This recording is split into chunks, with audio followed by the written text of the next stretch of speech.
Cek cek cek. Oke, pakai jepit-jepit ke headset. Cukup ya kayaknya. Oke. Oh iya lupa color grading. Assalamualaikum, salam sparkling. Sebagai seorang muslim, masjid itu tempat berkumpulnya umat. Ya beragam suku, berbeda warna kulit, tetapi selama dia meyakini bahwa Allah adalah satu-satunya Tuhan, satu-satunya Sang Pencipta yang memberikan mereka nikmat, yang memberikan mereka itu rejeki.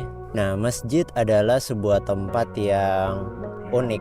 Tempat yang unik, kadang kita menemukan sebuah masjid itu ada wifi-nya, tempatnya bersih, fasilitasnya lengkap.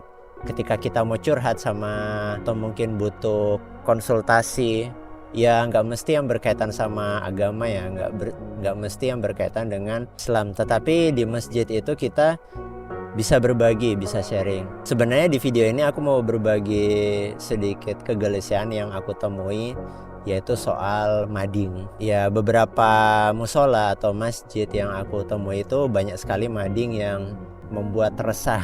Nah, madingnya itu banyak sekali bekas tempelan-tempelan, banyak sekali bekas-bekas yang seakan-akan namanya madingnya ini tidak terawat sama sekali. Bahkan aku pernah menemukan ada satu masjid atau musola yang ada poster yang nggak tahu itu dari tahun kapan, poster kajian dari udah lama banget gitu, tapi masih tetap di situ.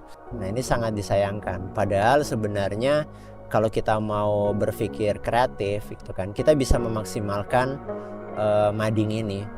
Nah, mading ini bisa menjadi sarana untuk mengubah pemikiran umat. Siapapun yang lewat atau siapapun yang selesai sholat atau mungkin hanya sekedar lewat bisa membaca apa yang ada di mading itu. Tapi apa jadinya kalau misalnya mading itu tidak ada kontennya?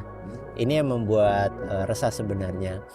Nah, sebenarnya sebagai seorang desainer grafis itu aku punya uslub ya, punya ide buat teman-teman yang mendapati musola atau misalnya masjid yang para takmirnya tidak memaksimalkan papan pengumuman itu. Aku bisa ngasih saran gitu kan.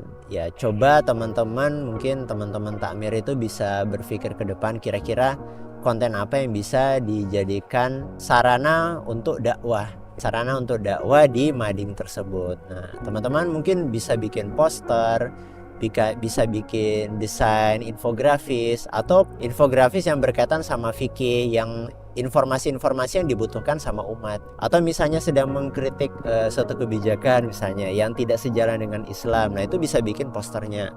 Memang kita hidup di era sosial media, tapi tidak menutup kemungkinan bahwa ternyata masih ada orang juga yang tidak melek media sosial. Artinya ya mungkin yang udah sepuh-sepuh atau mungkin ya anak-anak misalnya gitu kan, butuh review untuk hasil pelajaran di TPA. Nah, itu kan bisa dipasang di mading, bisa dipasang di papan pengumuman. Buat teman-teman atau mungkin di masjid atau musola teman-teman yang istilahnya kurang kompeten untuk membuat karya desain, saya bisa membantu teman-teman gitu kan. Ya, aku membuka kelas privat belajar desain grafis itu per jam. Teman-teman cukup bayar 35.000, aku akan memberikan tutorial basic bagaimana cara membuat sebuah karya desain. Teman-teman bebas konsultasi apa saja. Tapi kalau misalnya teman-teman pengen yang berbayar, yaitu 35.000 per jam. Tapi kalau misalnya teman-teman pengen yang gratis, teman-teman bisa pantau terus channel YouTube ini. Nah, aku sudah buat playlist khusus. Nah, teman-teman bisa ikuti tutorial-tutorial desain dengan Inkscape.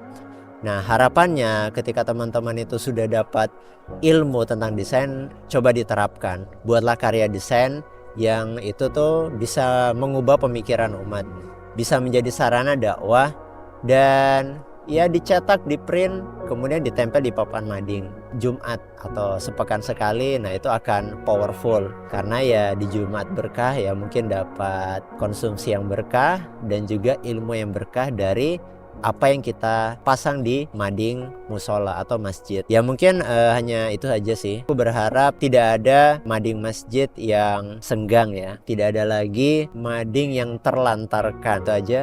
Sampai ketemu lagi. Assalamualaikum. Salam sparkling.